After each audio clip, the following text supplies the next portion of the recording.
नमस्कार मित्रांनो आणि तुमचं स्वागत आहे आपल्या नवीन व्हिडिओवर। तर आज आपण एक स्पेशल भाजी बनवणार आहे जी तुम्ही बघितली असन, खाल्ली असन, पण खूप जणांनी ती खाल्ली पण नसन, बघितली पण नसन। ती भाजी आहे हरभऱ्याची भाजी। तुम्ही चुकीचं समजत असन, हरभरे मीन्स आपले ते गोल हरभरे नाही, हे आपल्या हरभऱ्याची भाजी जी असती, हरभरे ज्या झाडाला येतात त्या झाडाचा पाला आहे। ओके, त्याला आपण हरभऱ्याची भाजी पण म्हणतो। गावाकडे तुम्हाला खूप सारे भेटून जाईल, त्याची भाजी आपण बनवणार आहे। तर आपण हा पाल्याचा भुगा घेतलेला आहे आणि त्यात आपण बाजरीचं पीठ टाकलेलं आहे, त्यामुळे तुम्हाला असा व्हाईट कलर दिसतोय। तर तुम्ही पण हरभऱ्याचं भाजी घ्यायची आणि त्याच्यात नाही का असं बाजरीचं पीठ मिक्स करायचं। ओके, आणि त्याला चांगल्या प्रकारे तुम्हाला असं मिक्स करून घ्यायचं, एकत्र करून घ्यायचे। आणि इकडे दुसरीकडे आपण काय घेतले, शेंगदाणे घेतले, लसूण घेतलाय, हिरव्या मिरच्या घेतल्या आणि जिरे घेतले। आणि इथं आपण नाही का डाळ घेतली, जी काय आपण त्याच्यात टाकणार आहे। तर हे सगळे इन्ग्रेडियंट्स तुम्हाला लागणार आहे त्याच्यासाठी। तर आपण सुरू करूया।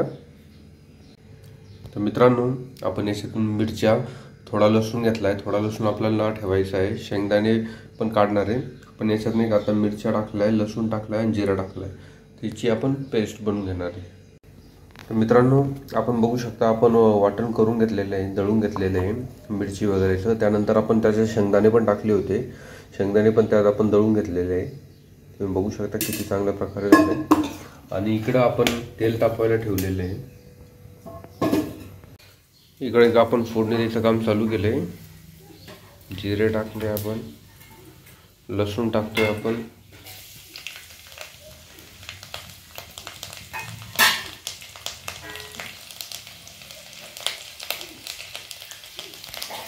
आणि त्यात डाळ टाकतोय आपण, जी भिजत घातली होती आपण, आणि त्यातलं पाणी काढून घ्यायचं आहे। तुम्हाला डाळ टाकायची आहे।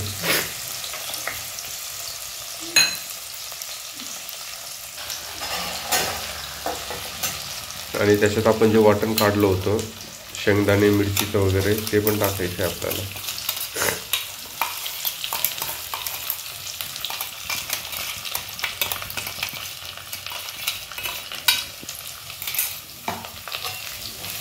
फ्राय करून घ्यायचं आहे चांगलं।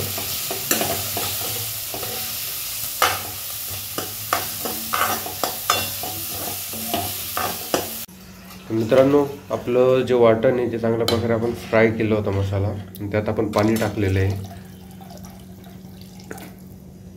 तुम्ही पण या प्रकारे पाणी टाकायचं आहे त्यात।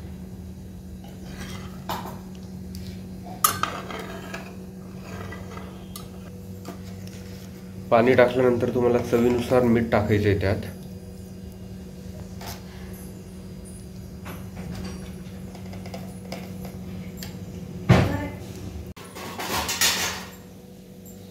तर पाणी टाकल्यानंतर आपल्याला थोड्या वेळानंतर आपल्याला चिंच आहे ते चिंच सोडायची त्यात। चवीनुसार तुम्ही पण चिंच सोडणार आहे त्यात। पण चिंच सोडल्यानंतर फायनली आपण हे टाकणार आहे त्याच्यात हरभऱ्याचं। त्याच्यासाठी आपल्याला थोडा वेळ ते होऊन द्यायचं आहे, बॉईल होऊन द्यायचं आहे, म्हणजे चिंचेचा रस पण त्यात उतरून जावा।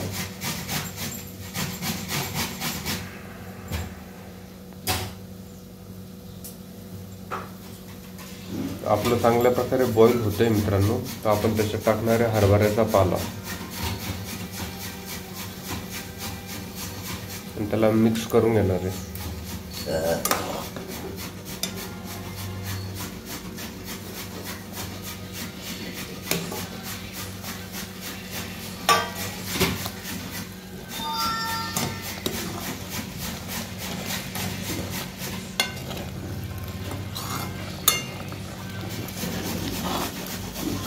चांगला वास येतो हरभऱ्याच्या पाल्याचा, खूप भारी वास येतो।